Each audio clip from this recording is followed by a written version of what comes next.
Alrighty, let's take a look at this question. So, we want to determine the number of different arrangements using all of the letters of the word accesses that begin with at least two S's. So, order matters, permutation. If they restrict where things have to go, so because they say begin with at least two S's, I always fall back to fundamental counting principle where you basically fill in the blanks, and the number you put in each blank is the number of choices you have for that blank. So then there's something else we need to recognize here, and it's always tricky because it's not like the question will say this. In this word, there are some identical letters. So right away, when you see that, write two C's and one, two, three S's and two E's, because that can slip by pretty easily when you're focusing on the other stuff. Alrighty, now let's fill in. Let's start asking ourselves how many choices for the first letter? Well, it has to begin with an S because it's at least two S's, meaning this first one has to be an S, this one has to be an S, and the third one could be an S or could not be an S. At least two S's could be two, begin with two or three S's. And there's only three S's in the word. So I'll just write here, could be an S. Could be an S. But the other two have to be S's.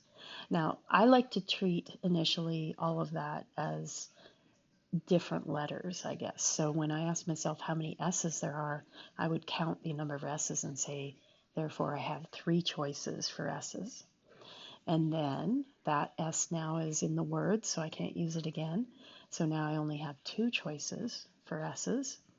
Now this third letter, it could be an S, but it doesn't have to be.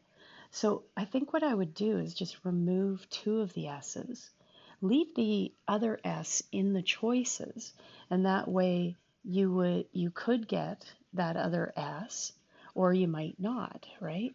But essentially, there's six letters left to choose from.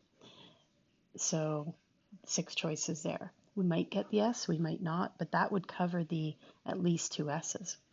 All right, and then after that, we've used up three letters from that eight-letter word. Oh, I didn't write that down, but that was eight letters in that word. And then there would be five left, so eight minus three letters gone, five, and then another letter gone, so now four choices, three, two, and one.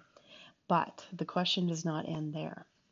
So I'm just going to write that again, 3 times 2 times.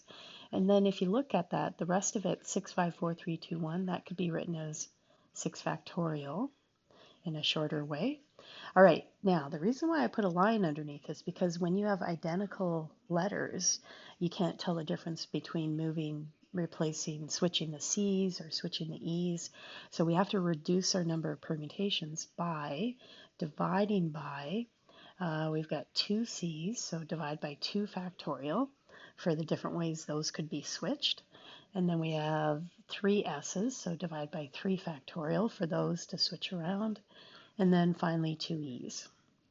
And then if you throw that in the calculator, that should be your answer. Let's see if I can figure this out in my head. And that should equal 180. And hopefully we're all good. All right, hope that helped.